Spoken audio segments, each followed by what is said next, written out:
In episode 33 of Mobycast, we begin a new micro-series on event-driven architecture. In particular, we discuss the how and the why, as well as the pub-sub design pattern. Welcome to Mobycast, a weekly conversation about containerization, Docker, and modern software deployment. Let's jump right in.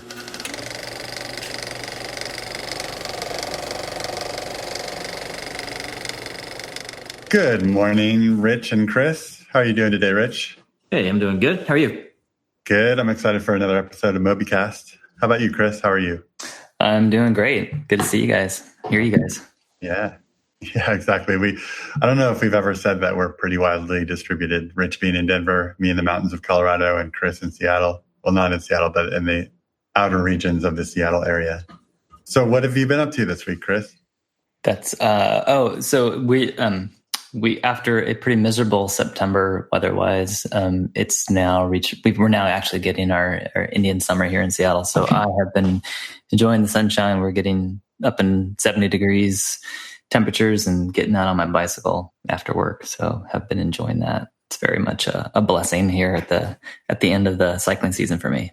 Right on. Yeah. I like some warm late fall temperatures. And speaking of Indian summer, I was recently wondering if that term is still okay to say. And it kind of isn't, but there's I just looked at, I was looking, what do you say now? And the official term, like for weather forecasters, is still Indian summer. There's been some alternatives thrown out there, but essentially, I was kind of surprised given how hard people are working to improve our language and the way we talk about people, that's still very common among weather forecasters and everybody to say that.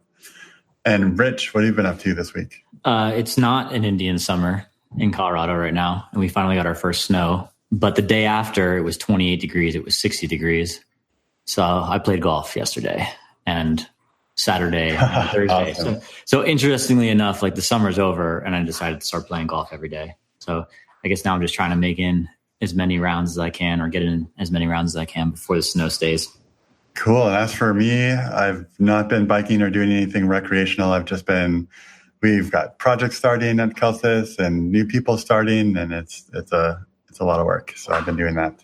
Today, we're going to talk about something that I don't know. I just really like it because my very first job as a professional software developer, it was one of the first things that was introduced to me, which is event-driven architectures, or the pub-sub, publish-subscribe design pattern. That was a new concept to me. It's not something that I learned in computer science in college. And I was like, oh, this is how real software typically works within an enterprise. So we're going to talk about it, how to do it within AWS, and how we do it at Kelsis for sort of typically sized projects. So we're not talking about Facebook or Google scale. We're talking about in the tens of thousands to hundreds of thousands of users type scale. So go ahead, Chris. What is event-driven architecture? Yeah, so event-driven architecture is definitely one of those key principles that are very, very useful when designing cloud or any kind of system architecture. And really, what it is it's instead of thinking of your software as a sequential system where one step follows another one sequentially, all inside the same component. With an event-driven design, you essentially defined what interesting actions can occur in your system. When they do, you basically just send a message. Somehow you signify like, "Hey, this interesting thing happened," and then that component just goes on its business, doing whatever it is that it's doing. But by virtue of sending out that message, other components that may be interested in that can then subscribe to that, listen for that, so they can prick up their ears and listen for those events as they get emitted. And when they do, they can then go perform additional whatever actions they want to do on that. So it kind of almost like a if this happens, then do this. And it's very loosely coupled, right? One system doesn't even have any idea that the other system exists. Right. So it becomes a very useful pattern that's very extensible. We call it loosely coupled because, again, these two systems, they know nothing at all to one another. One can be worked on independently of the other one. and with no dependencies, other than knowing what is that event, the name of the event, or how do I know what that event is so I can listen for it. So very useful pattern. Right, Chris. And I like to think about one of my favorite examples of when this would be useful is in order management systems. So you might have a customer-facing website where people are ordering jeans.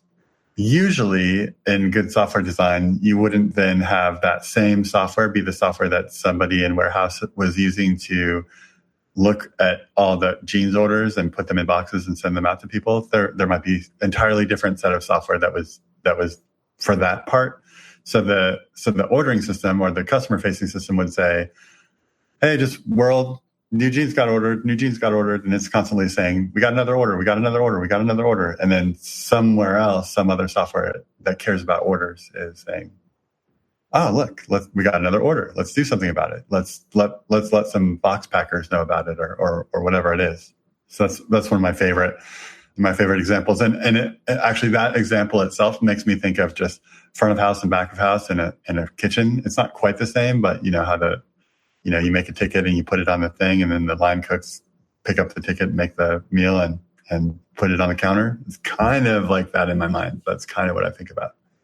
Yeah, absolutely. I mean, it's very applicable to just about any kind of scenario, and they can be real world physical examples, like you said, like just in a restaurant where they could actually benefit from an event driven system, because right now I think it's probably more of like, we would call it a polling system, right? Because like those servers, they actually have to go back to the kitchen. Is the order ready?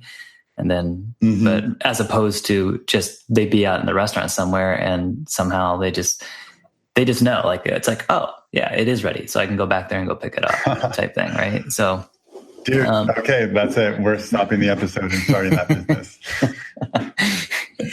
Yeah. Let's go back to 1985 and get everyone pagers, and we'll just send some messages through Twilio and call it good.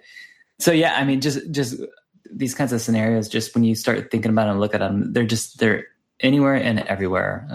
Not the whole like e-commerce system that you talk about too. It could be something like, hey, whenever a package ships, like let's emit that event. And it may be that there's a customer account representative that, their job is to follow up with customers for satisfaction reasons. Or maybe you want to send out a survey to a select few. So you can have some other component that's listening for those package shipped orders and then deciding who gets a survey and who doesn't, type thing. So just very, very common.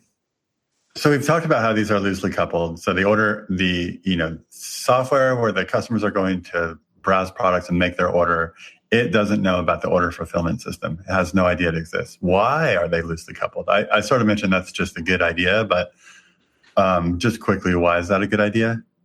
Yeah, I mean, loose coupling is just one of those kind of fundamental like tenets of just building software or systems in general. So the loose coupling, again, it refers to the fact that components of the system are independent of the other. They don't have hard dependencies, so that and the reason why that's good and useful is that it allows you to make changes to that without having to make corresponding changes in everything else that depends on it. So imagine you have one component that ends up providing services to three other components. If they are highly coupled, when you maybe change some implementation detail in the one component, that means that you now have to go change all three other components that are that leverage the services of that. So your complexity goes up, and the ability to make changes and extend your components gets more difficult the more components you have depending on that. So if you can change that instead to be more loosely coupled, where it's really at the service level and you can confidently make changes in the one component and not have to make changes to the other ones, it just makes life so much easier. It's so much more scalable. It's extendable. And you're not going to run into this decreasing velocity problem as you try to build and scale your system. Right. And yeah, that principle of loosely coupling things, it just applies really at every level in software from like you said, the service level to even higher. The business units in the company might also benefit from being loosely coupled. So then the software that they use is loosely coupled. Then inside the software, there's maybe libraries that you're using that are also loosely coupled to the software. So just down into the computer itself, there's different parts of a CPU that are hopefully a little bit loosely coupled from each other. So every layer, every level, we're always looking to not couple things if we can.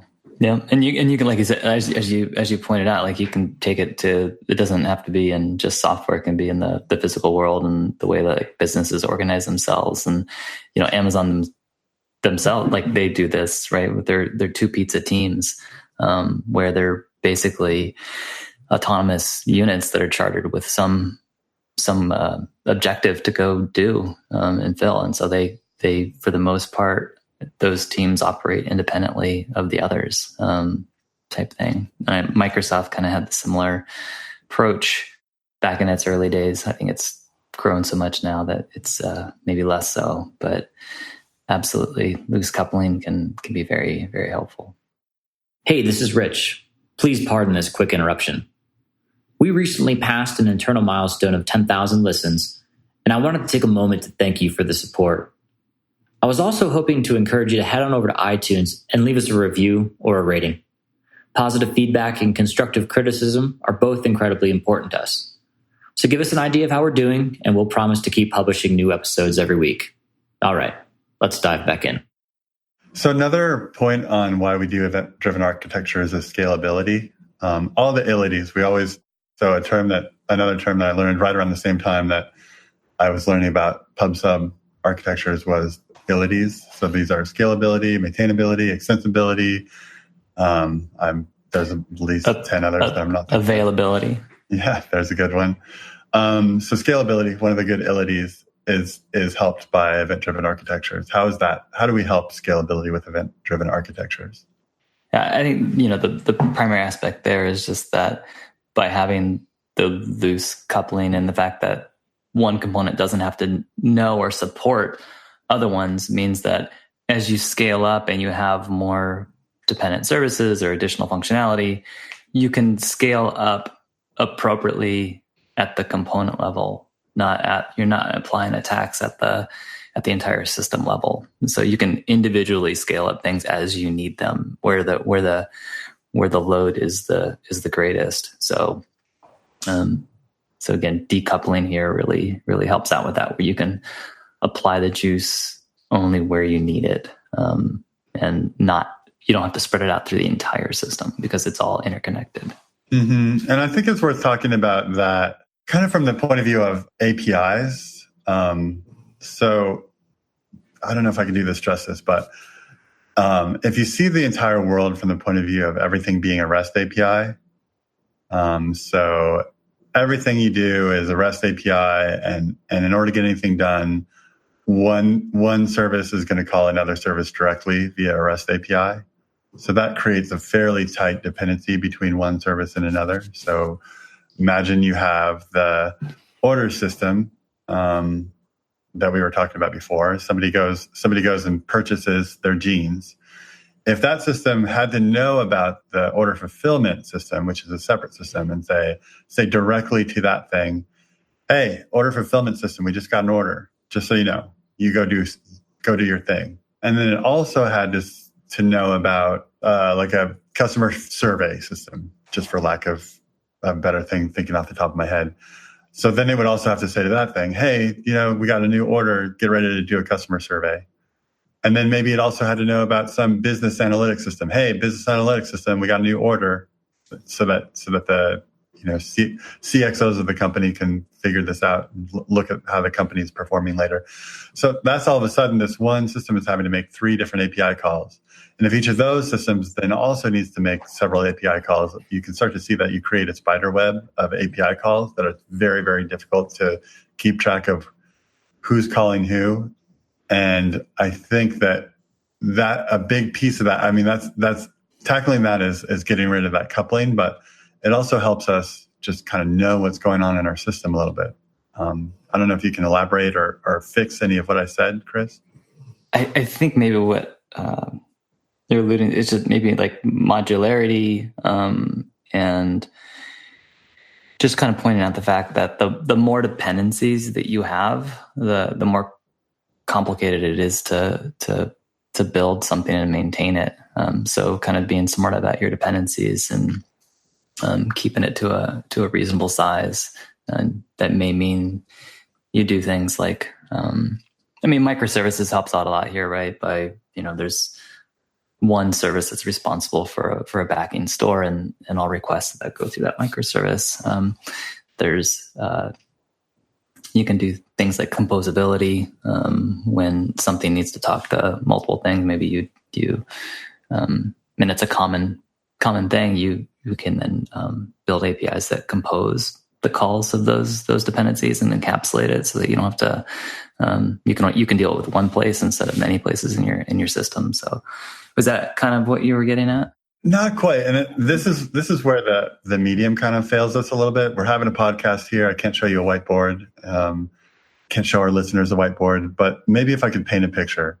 So if everything is a REST API and everything has to know about everything else, then you get these. And if you had each REST API as sort of a dot, and then each call between REST APIs is a line, and if everybody needed to know about everybody else in order to get their job done, then you create this picture that looks like a spider web, basically, like all kinds of lines between all kinds of points. They're all connected to each other, and it's very, very complicated. And what pub/sub or event-driven architecture lets us do is create a different picture that looks more like a big sort of line that's really thick, that has a lot of information on it. And all the different services are talking to that line. And then on the other side of it, they're all kind of receiving information on that line. So instead of everyone talking to each other, everyone's talking to kind of a messenger. And I'm hoping that you can kind of picture that in your mind, what I'm saying. Like the actual graph of the architecture looks different, or the graph of communication looks different and looks simpler. And that makes it easier to maintain, easier to talk about, and it's maybe also easier to extend. Yeah, it depends on what you're getting at. So in microservices architecture, obviously, we're a fan of it. It definitely has its place, but one of the downsides of it is by having many services, each doing basically one task really well, you then do get like that web of connections going in and amongst themselves, right? So you may have like 8 core services that provide just basic platform services that other things then use, and you do get this really complicated network of things, and you run into issues like, well, what happens sometimes with like if I do need to rev the API and maybe it is a break and change for some reason, like how does that even work? And it does get complicated, and that there has been a little bit of a backlash there where folks will then go to like, no, the monolith's better. Let's go back to the monolith.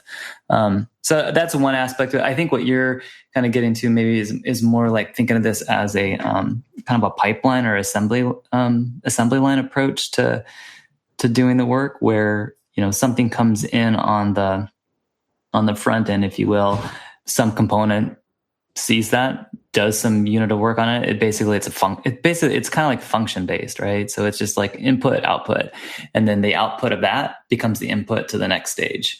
And right. Then ideally, like each one of these stages, like they don't know about the other one, but in practicality, like it's hard to design something like that's really doesn't have any other dependencies. So there's still a bit of that web of stuff, but it's conceptually, it's a different way of thinking things. Of course, that leads more towards a asynchronous system as opposed to a synchronous system. So again, different situations where something like that would be useful. But it's absolutely a common pattern that gets used in just about any kind of system we build, especially things like ETL, like when you're taking data, you're extracting it from one thing, you're transforming it, and you're loading it into something else. That's a common pattern. It could be, again, you do some of this back of the house type things that suits itself well to that. You could do things like communication campaigns, the analysis of it. There's lots of situations where like that kind of like functional input, output becomes the input to the next stage. Makes sense. Mm-hmm. Mm-hmm. Well, we kind of we got close there. It's hard to describe these things that are easy to draw, but I think one thing we've done is we've made it pretty clear what publish subscribe is. So let's leave it there, and then next week we'll talk about how we implement it in AWS. Sound good? Sounds like a plan. All right. Talk to you next week. See you guys. Take care. Well, dear listener, you made it to the end. We appreciate your time and invite you to continue the conversation with us online. This episode, along with show notes and other valuable resources, is available at mobycast.fm/33. If you have any questions or additional insights, we encourage you to leave us a comment there. Thank you, and we'll see you again next week.